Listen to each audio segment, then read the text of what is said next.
Today, I want to talk about a book called The 48 Laws of Power, a book that's gained a lot of attention from politicians, celebrities like 50 Cent, and even people in power or trying to get there.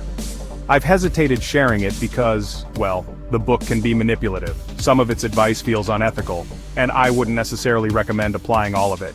But that doesn't mean others won't use these laws against you. So, what I want to do is share just a few of the laws that I believe can help you stay protected when they are used against you. Let's start with law number 1. Never outshine your master. The idea here is to avoid showing off too much, especially when you're working under someone. If you outshine them, it can make your boss or superior feel insecure, and that's not a good position for you. For example, let's say you're 20 years old and you have a team leader who's 40. Over time, you realize you know more and have better ideas than your team leader. It's tempting to share them, but that could backfire. Your boss might not openly show it, but they could feel threatened by your ideas and eventually find a way to replace you. So, always be strategic. If you want to implement your ideas, find a way to make your boss look good, even if they're not that bright. This helps you stay in their good graces while you get your ideas across. Next, law number 2, never put too much trust in friends, learn how to use enemies. This one is all about recognizing that friends, while great for friendship, aren't always the best when it comes to business or power. In fact, enemies can sometimes be more loyal because they have more to prove. Friends may envy you, hold grudges, or take you for granted. The book suggests that when you need help, don't appeal to someone's sense of gratitude. Appeal to their self-interest. Make sure what you're asking for benefits them, not just you.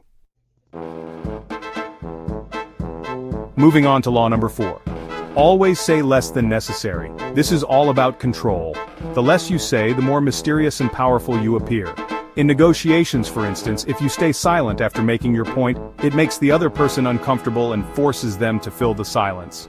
When people talk too much, they often end up revealing more than they intend, which can work against them. So, always know when to hold your tongue and keep people guessing. Now here's a big one. Law number 9, win through your actions, never through argument.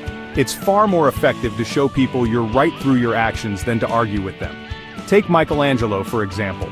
When a mayor criticized his sculpture, he didn't argue. Instead, he made some small adjustments, knowing that the mayor would see things from a different angle and agree with him. Actions speak louder than words, and they'll always win over arguments. Then there's law number 28. Enter action with boldness. If you hesitate, you're already halfway defeated.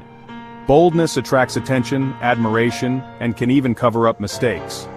A friend of mine once landed a job in a field he knew nothing about, but he had the confidence to say, "I'll learn everything I need to know to be the best in this department."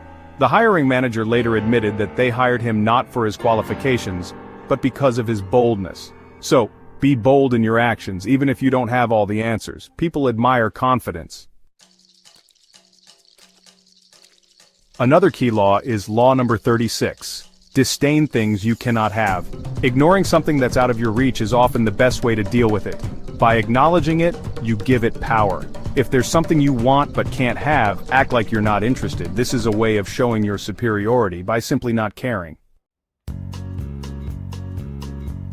Lastly, law number 46, never appear too perfect. It might sound counterintuitive, but appearing too perfect can make people resent you. Perfection breeds envy, and envy can be dangerous. People don't like feeling inferior, so showing a flaw every once in a while can actually protect you. It humanizes you and makes others feel more comfortable around you. In summary, while the 48 Laws of Power offers some controversial and at times manipulative advice, there are definitely lessons to be learned. Understanding these laws can help you protect yourself when they're being used against you. But remember, not every law should be followed to the letter. Use them wisely, and adapt them to fit your own principles.